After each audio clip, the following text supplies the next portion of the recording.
Hello and welcome to chapter number 2. The name of the chapter is Kings and Kingdoms. आपके सामने ये map है। इस map को बहुत ध्यान से देखिए। ये इंडियन सबकॉन्टिनेंट की मैप है between the 7th and 12th century. यहाँ पे आपको बहुत सारे किंगडम्स के नाम मिल जाएंगे, नए नए डायनेस्टीज के नाम मिल जाएंगे जो करीबन 7th सेंचुरी में उभर के सामने आए थे। अब ये न्यू डायनेस्टीज बनी कैसे?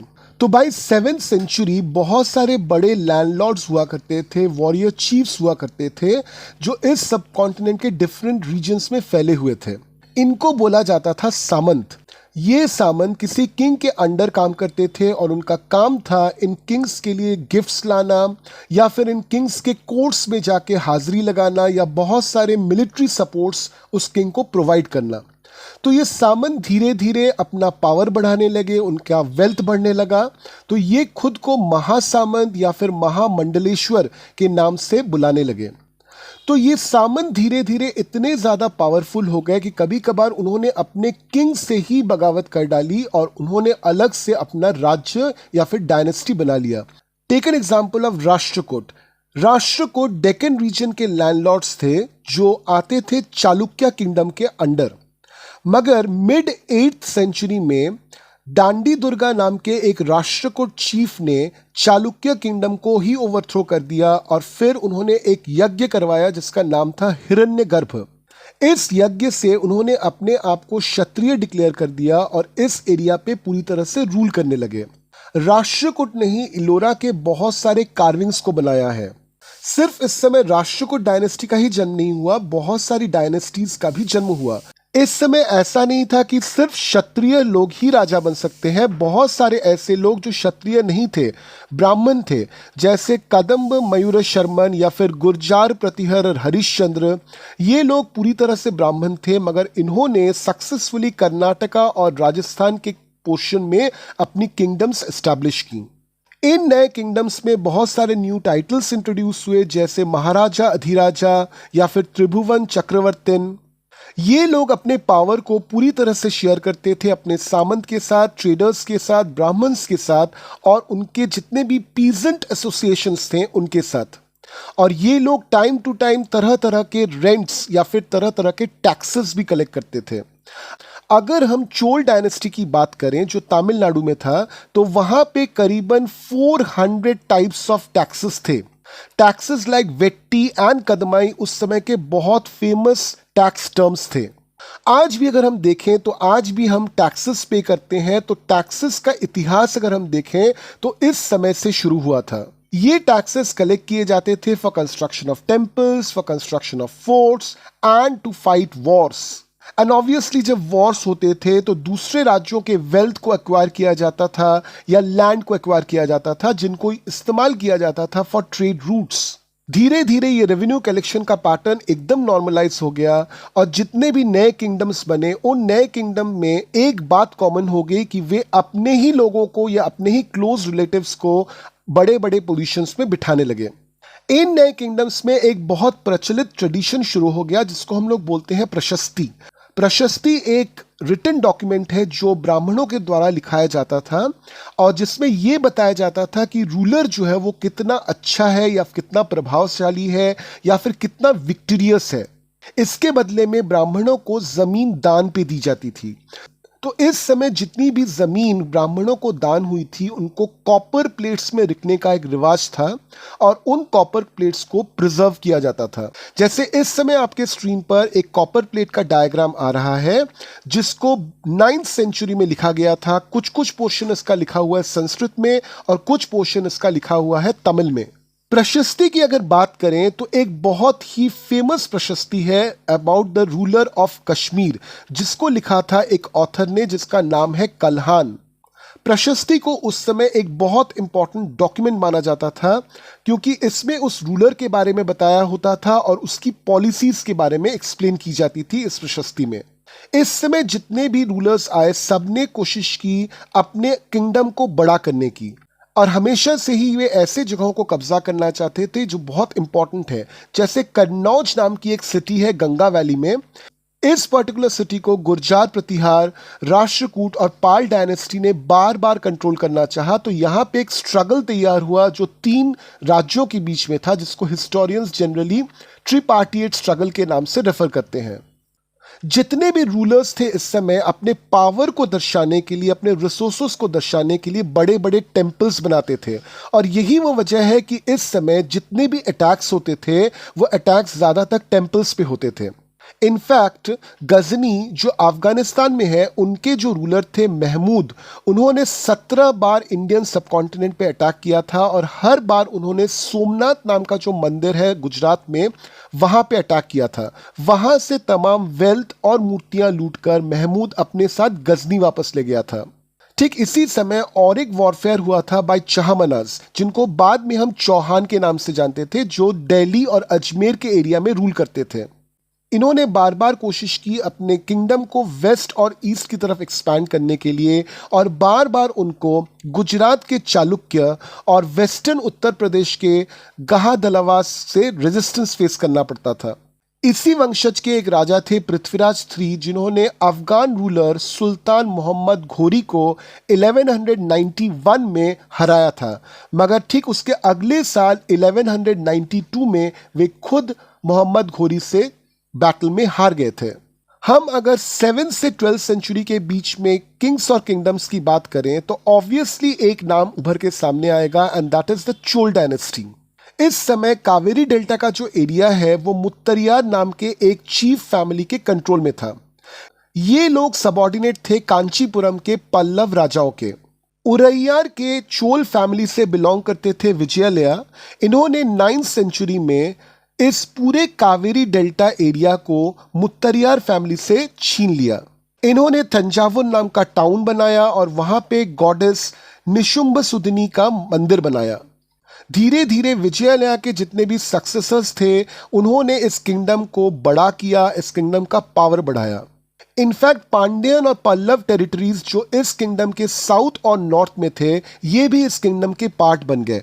इस किंगडम के सबसे पावरफुल राजा थे राजा राजा 1, जो चोला रूलर बने इन द ईयर 985। इन्होंने इस पूरे किंगडम को और स्ट्रांग बनाया और इसका एडमिनिस्ट्रेशन बहुत स्ट्रांग बना दिया। राजा राजा के बेटे राजेंद्र 1 ने भी राजा राजा के पॉलिसीज को फॉलो किया। इनफैक्ट उन्होंने गंगा वैली, श्रीलंका और साउथ ईस्ट एशिया के बहुत सारी कंट्रीज तक अपने किंगडम को फैला दिया। इनकी नेवी जो थी वो काफी ज्यादा स्ट्रांग थी। चोल डायनेस्टी का एक बहुत बड़ा कंट्रीब्यूशन है towards the temples of Thanjavur and Gangaikonda Cholapuram इस डायनेस्टी ने बनाया था। चोल टेम्पल्स ऐसे हुआ करते थे कि टेम्पल्स के इर्द गिर्द पूरी की पूरी सेटलमेंट्स बनाई जाती थी। तो जितने भी लोग उस शहर के लिए या फिर उस टेम्पल के रखवाली के लिए रहेंगे, चाहे वो प्रीस्ट हो या फिर कुक्स हो, म्यूजिशियंस हो, ये सभी के सभी टेम्पल्स के इर्द गिर्द ही रहते थे। तो टेम्पल सिर्फ वर्शिप का प्लेस ना बनकर centre of economic, social and cultural life बन चुका था ड्यूरिंग दिस डायनेस्टी। चोल्स का एक बहुत बड़ा contribution is also towards the bronze images. In fact Chola के बनाए हुए ब्रोंज इमेजेस को वर्ल्ड के सबसे फाइनेस्ट ब्रोंज इमेजेस में से माना जाता है। जनरली ये लोग भगवान के ही इमेजेस बनाते थे, मगर कभी कभार नॉर्मल लोगों के भी इमेजेस बना लिया करते थे। इन लोगों ने इस एरिया के एग्रीकल्चर को काफी उन्नत बना दिया। कावेरी डेल्टा ऐसे ही बहुत फर्टाइल है। साथ में इन लोगों ने तरह तरह के वाटर चैनल्स बनाए, इरिगेशन के फैसिलिटीज बनाए और यहाँ पे कल्टीवेशन ऑफ राइस को बहुत ज़्यादा इंपॉर्टेंस दिया। सिर्फ इतना ही नहीं, इस एरिया के बहुत सारे फॉरेस्ट्स को क्लियर किया गया। इस एरिया में बहुत सारे एम्बैंकमेंट्स बनाए गए ताकि फ्लडिंग ना हो पाए, और बहुत सारे कैनाल्स बनाए गए ताकि वाटर इरिगेशन के लिए आसानी से मिलता रहे। इसका नतीजा ये हुआ कि ये एरिया एक साल में 2 क्रॉप्स ग्रो करने लगा। इन्होंने आर्टिफिशियल मेथड्स ऑफ इरिगेशन को भी बहुत अच्छी तरह से प्रैक्टिस किया। जगह जगह पे कुएं बनाए और जगह जगह पे ह्यूज टैंक्स बनाए जिसमें रेन वाटर को कलेक्ट किया जाता था। यहाँ के कॉमन लोग भी इन एक्टिविटीज में जोर शोर से पार्टिसिपेट करते थे। जो फार्मर्स थे उनके सेटलमेंट्स को बोला जाता था उर, और ये लोग बहुत ज़्यादा प्रॉस्पर कर गए थे because of spread of irrigation agriculture. इन्होंने छोटे छोटे ग्रुप्स बनाए जो बाद में जाके बड़े ग्रुप्स बन गए, जिनको बोला जाता है नाडू। विलेज काउंसिल और नाडू का मेन काम हो गया to give justice to everybody and to collect taxes. Nadu का एक बहुत बड़ा इंपैक्ट पड़ता था चोल गवर्नमेंट पर। साथ में चोल किंग्स ने भी डिफरेंट रिच लैंड ओनर्स को तरह तरह के टाइटल्स दिए, जैसे मुवेंदावेलन या फिर अरतियार। इन लैंडलॉर्ड्स को काफी सारा रिस्पेक्ट मिलने लगा और वो इंपॉर्टेंट ऑफिसेस होल्ड करने लगे स्टेट के। ब्राह्मणों को जो जमीन दी जाती थी दान पर, उसको बोला जाता था ब्रह्मदया, और धीरे धीरे इस एरिया में ह्यूज नंबर ऑफ ब्राह्मण सेटलमेंट्स होने लगे। इन ब्राह्मणों ने असेंबली बनाई जिसको बोला जाता था सभा, और इस सभा के जितने भी डिसीजंस थे वो धीरे धीरे यहाँ के जितने भी टेम्पल्स थे उनके दीवारों पे इंस्क्राइब की जाने लगी। ट्रेडर्स के एसोसिएशन को बोला जाता था नगरम। अगर हम बात करें उन इंस्क्रिप्शंस की जो हमको उत्तरा मेरून नाम के एक जगह से मिली हैं, जो चेंगलपुर डिस्ट्रिक्ट तमिलनाडु को बिलोंग करती हैं, तो वहां पे सभा किस तरह से ऑर्गेनाइज होती थी उसका पूरा डिटेल हमको मिलता है। सभा का मेन काम था इरिगेशन वर्क्स को देखना, गार्डन्स को संभालना, टेम्पल्स को संभालना। जो लोग सभा के मेंबर्स होने के लायक थे उनका नाम छोटे छोटे पाम लीफ के टिकट्स में लिखा जाता था, और इन टिकट्स को एक मिट्टी के घड़े में रख दिया जाता था।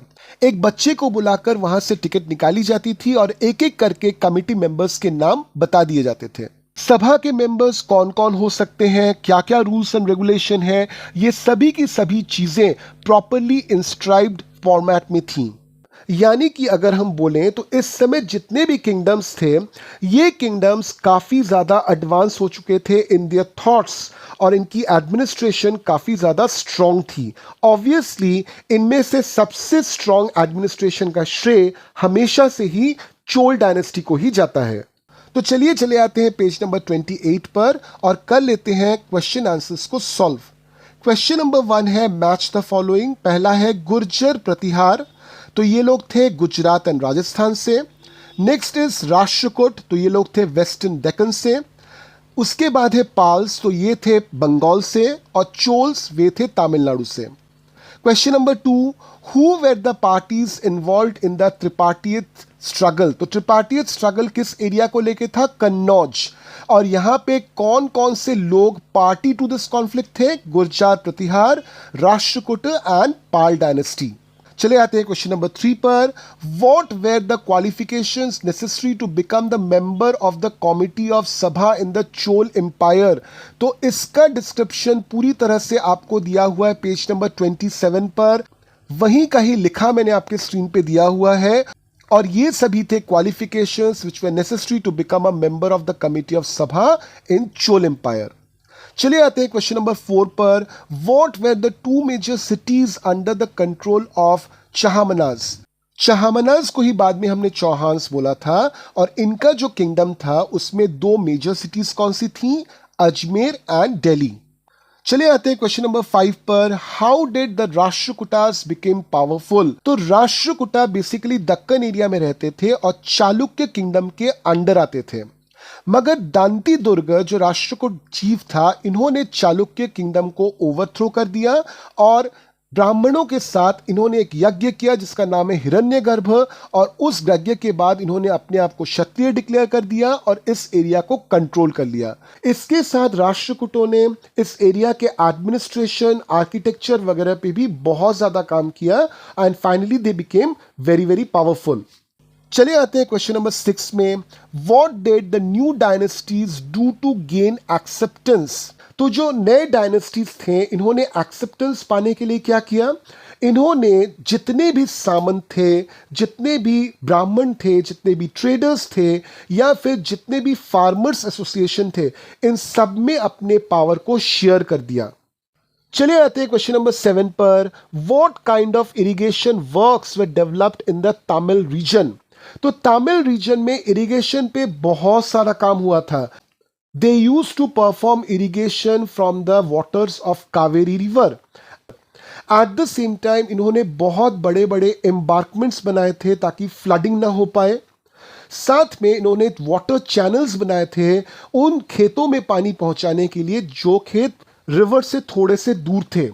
साथ में इन्होंने वाटर टैंक्स बनाए थे रेन वाटर को कलेक्ट करने के लिए, और तरह तरह के आर्टिफिशियल प्रोसेसेस ऑफ इरिगेशन अपनाए थे ताकि उनके जितने भी फील्ड्स हैं सब में प्रॉपर वक्त पर और प्रॉपर अमाउंट ऑफ पानी मिलता रहे, जिसका नतीजा ये हुआ कि ये जो एरिया है जो प्रिडोमिनेंटली राइस ग्रो करता था, ये साल में 2 क्रॉप्स ग्रो करने लगे।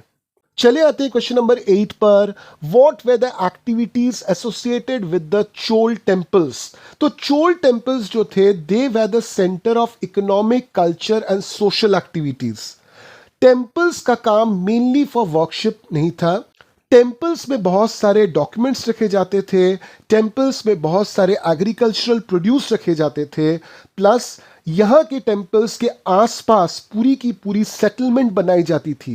तो एक टेम्पल को या फिर एक किंगडम को या फिर एक पोर्शन ऑफ किंगडम को चलाने के लिए जितने भी लोग या जितने भी रिसोर्सेज आपको मिलेंगे, सभी रिसोर्सेज टेम्पल के इर्द गिर्द बनाई जाती थी या रखी जाती थी, and hence this temples became a very important place. अब एक क्वेश्चन कर लेते हैं, लेट्स डिस्कस सेक्शन से। Question number 10, contrast the elections in उत्तरामेरूर with present day panchayat election. तो उत्तरामेरूर में इलेक्शन जो होता था वो कैसे होता था कि whoever candidate was eligible to become the committee member या सभा मेंबर, उनका नाम एक पाम लीफ पे लिखा जाता था, पाम लीफ के बनाए टिकट पे लिखा जाता था, and this ticket used to be put inside an earthen pot. एक बच्चे को बुलाया जाता था और उससे टिकट्स निकाले जाते थे, तो जिन जिन का नाम आता था बाहर, they used to become the committee member.